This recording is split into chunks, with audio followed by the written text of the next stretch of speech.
welcome back. It's time for the round 8 wrap-up of the Brew Bowl. So let's go have a look at how the teams did and how the league is shaping up as we go into the quarterfinals.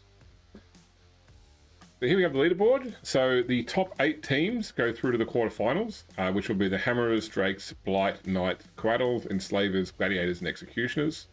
Not a lot of movement here. Probably the two big ones to call out really are the teams who were not in or were in and have swapped places. So the Enslavers at the end of last round were sitting in 9th place and therefore would not go through, but they have moved up into 6th place. And the Outcasts, who are sitting in 7th place, therefore would have gone through, have dropped down to 9th place and therefore been eliminated. As you can see at the bottom of the table here, really not much movement in these lower place teams. But these are the final standings at the end of the 8 rounds of play as we go into the finals going forward. Let's look at the team individually. So starting off with the Ascalon Gladiators, which is of course Fohammer's team. They lost their match against the Blight, but they have still qualified through to the finals, qualifying in 7th place. So picked up block on one of their blockers here. Not much other change. Dedicated fans went down in the loss. Otherwise, team is pretty standard here. One of the higher priced teams as well. The Astolfo Coatls, which is Pondo the Man's team, beat the Outcasts in a last activation of last turn win. That means they qualify in 5th. They did lose one of their blockers to the draft. Lost another one to miss next game. They bought an extra one in. But they were only going in with 2 blockers and the Croxagore in the first round of the finals. Also lost one of their linemen to death as well. So, yeah, not a great place to go into the finals for a team which relies quite heavily on its blockers. But I'm sure that if there's something to be done, Pondo will find out how to do it or die trying. So we'll see how that match goes. Moving on to the Fungus Bay Fanatics for the final time. They drew with the Griffins. They have been eliminated from the competition. Amazingly, once again, Snozzaloon was not drafted despite having 3 extra skills on top of his base load. The random skill this time went to Oglos Guffguts, the troll who picked up Fend. So if they are going to redraft, they're going to redraft some decent team members. I probably wouldn't redraft a Loon with Block, Frenzy, and Kick. But still, a good result for the Fungus Bay Fanatics to get some good players in there, some of which might see a return if this team returns in the coming season. The Glamoff Guardians, another NPC team, they beat the Butchers. Once again, last round, they got the 1 score when the Butchers failed to score at the end of the first half when given an opportunity. That being said, the Guardians are still eliminated. They did pick up Jump Up on one of their linemen. No one leave the team. So they actually have the full, was it 8 players? 1, 2, 3, 4, 6, 7 players. So we'll see if they get redrafted or reused in the next season in some capacity. I'm not sure yet. I think that the Guardians and the Griffins are very similar teams, one being Nobility, one being Old Blood Alliance. But, we'll wait and see how we go with these teams. Okay, the Haganeth Executioners, who lost their match to the Drakes 3-1. They still qualified, though, only just making it through in 8th place, displacing 1 player team. So this is one of 2 NPC teams going through to the finals, and, of course, both of them are elf teams.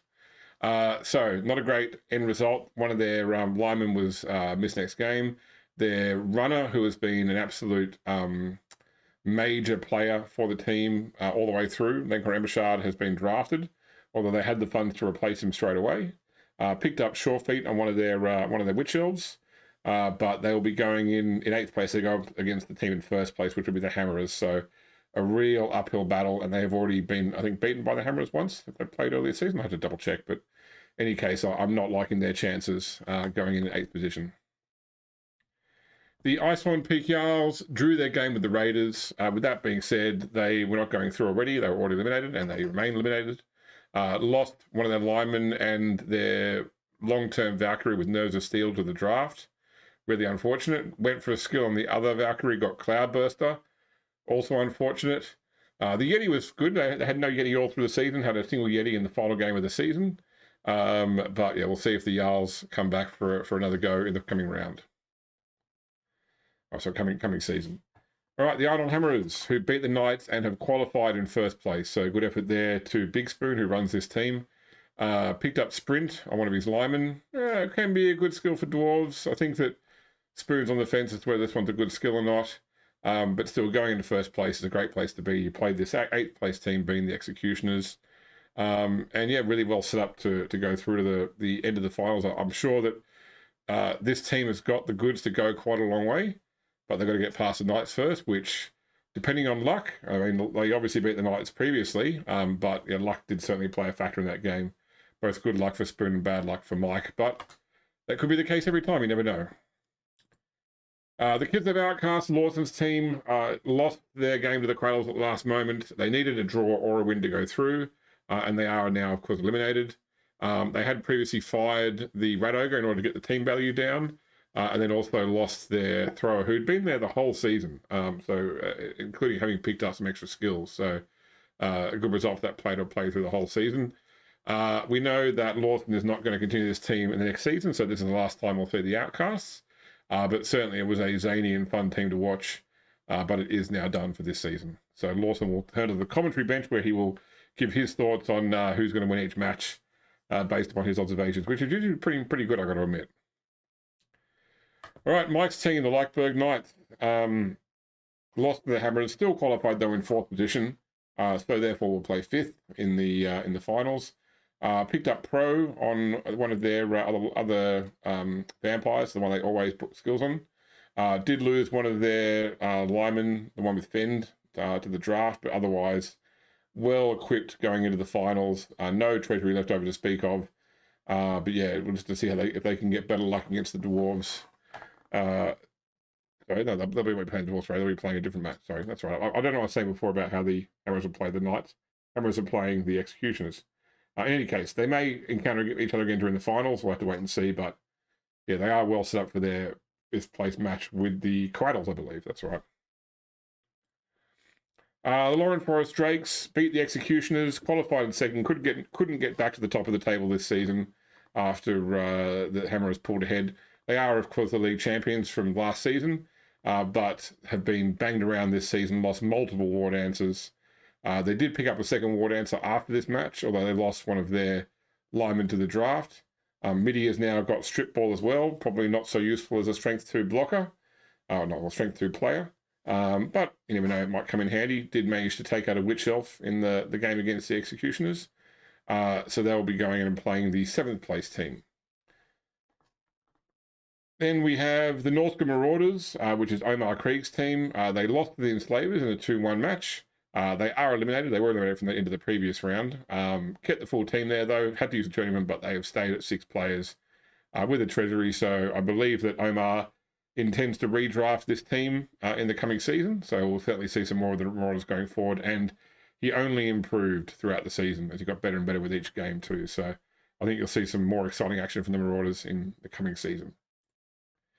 The Scrayvold Butchers lost to the Guardians. They were eliminated because of that. They may not have got through anyway otherwise, but they had a really great start to the season, and then it just sort of petered off towards the end. I think they went like 2 wins, 2 draws, 2 losses, and then that just sort of set them on the wrong path.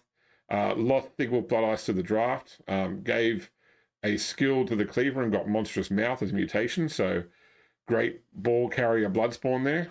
But any case, they were a really fun team to play, and they got so many fouls, especially in their final game. So didn't play them seriously, had a lot of fun. Blood Bowl's not always a very serious game, and so it was great to play a team which really leaned into that. The Slow Thicket Panther Raiders drew with the Jarls. They were out already, eliminated in an earlier round. Lost their Hefty and a lineman to the draft. Didn't lose Treeman. They had a bad tendency to lose Treeman to the draft, but we'll see whether they get redrafted or whether they get rebuilt for the coming year, or whether we go with a different team. We'll certainly be putting out some audience votes as to what teams come back and what teams enter the league. Then the Slum City Blight, which is the Nemesis team. They beat the Gladiators, qualified in 3rd, so they will therefore play 6th. Picked up Block on Moss Burner, and unfortunately, I know everyone's really sad about this. The Namus has fired everyone's favourite player, Matty Lightfoot. He is off to do other things with other people, no longer playing with the Blight going into the finals. So I don't know how a player would feel being, carrying the team through to the finals, only to be fired right before the first finals match. But there you have it. Maddie obviously had done something to annoy Dr. Stone, and so therefore was going to be where the brunt of his anger. But they will still be playing. Obviously, the team will be playing in the finals. Okay, the Talabaclan Griffins drew with the Fanatics. Still eliminated though. Lost one of their linemen to a case of death, and picked up Pile Driver on their Ogre. Look, this is a team that I always thought I would hate Nobility when they first came out in the 2020 Blood Bowl box. But I've actually really enjoyed playing the Griffins, playing the Nobility team here. I think you can have some fun with them. I'd love to sort of give them a go in 11s, and also have some like bodyguards in there as well to mix it up. Same with the Norse team. I'd love to play a Norse team in 11s as well, having played them now in 7s. But they are done for the season, and we'll see if they're back in the next season. The Warpstone Enslavers beat the Marauders, have qualified through in 6th position. They fired their two, when I say unnamed, they hadn't been given faux wrestler name linemen. That was all about getting the team value up for their Nemesis match. They're now gone. One of their linemen did pick up 2 heads. So a great win there on Arthur's part, and we'll see how they do going into the finals. Let's look at the individual player leaderboards here. So Dade reclaimed first spot on the passes board from Oswald Klippel, and Repoli moved up into overall 5th place, not equal 5th place, and therefore displaced Flatball Brady off the bottom of the passes chart. There were no changes in the order for the most scores. Midi and Mossberg did each score 1 more, but that hasn't changed the order at all. The Cleaver has moved to the bottom of the casualties board, removing Ergo, who had been drafted away. Midi and Sabi move up to be equal 2nd place overall for MVPs, with Ficera still in a very clear 1st.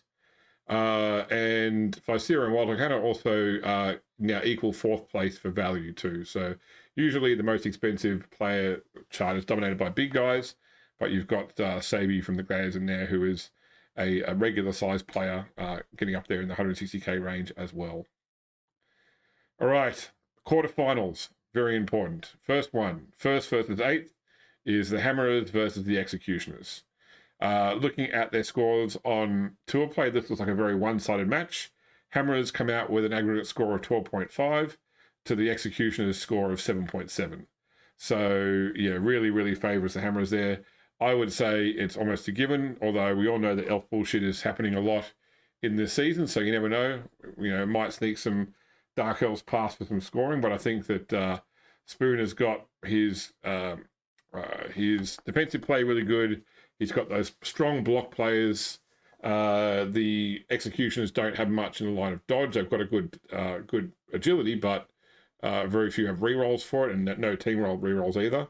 So I just think that between the strength of the Dwarves, the fact that as a player team it's got manager rerolls and team rerolls, I think that Spoon's got it, but doesn't mean I'm not going to try my hardest to displace him from the finals with the Executioners. Next match we've got is the Drakes versus the Gladiators. Tour Play slightly favours the Drakes here with a score of 9.2 versus the Gladiators 8.7. I think the Gladiators are horribly underrated. I think they'd actually be a lot better than that. I think they would actually be punching towards 10 if they hadn't had some bad luck earlier in the season. So I think that, that Foham's got a really great team going now. He's figured out how to use the blitzers really well with the hit and run ability. And of course the Drakes have no bench and no, they've got rerolls, but they are just not a strong team right now. So unless we can pull off some really crazy stretch plays, I think the Gladiators have got this one. All right, then we've got the Slum City Blight versus the Enslavers. So this is 3rd place versus 6th place. The Battle of the Rats, I think, will be a really fun match. I think that it will be Arthur's care and caution versus Dynamis' propensity for chaos. So the Blight score on Tour Play is 9.4. Enslavers is 9.2. Got to remember, though, that the Enslavers never foul, which drops down the foul part, which represents 1/5 of the score.